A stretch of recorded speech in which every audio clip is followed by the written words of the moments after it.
नमस्कार मित्रांनो, आपण एक प्रश्न विचारला होता की महात्मा फुलेंचं शिक्षण किती झालंय.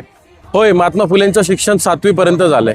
फक्त 7वी नाही, त्या काळी 7वी पर्यंत शिक्षण घेणं ही एका बहुजन समाजातील मुलासाठी काही साधी सोपी गोष्ट नव्हती.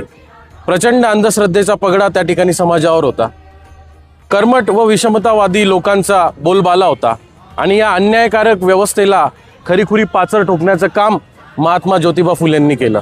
औपचारिक शिक्षण जरी मर्यादित असलं तरी त्यांनी स्वतःच्या वाचनावर, विचारांवर आणि अनुभवाच्या जोरावर प्रचंड ज्ञान मिळवलं आणि ह्याच गोष्टीमुळे ते भारतातील एक महान समाज सुधारक झाले, शिक्षण प्रवर्तक झाले. त्याचप्रमाणे एक यशस्वी उद्योजक बनून देखील ते पुढे आले.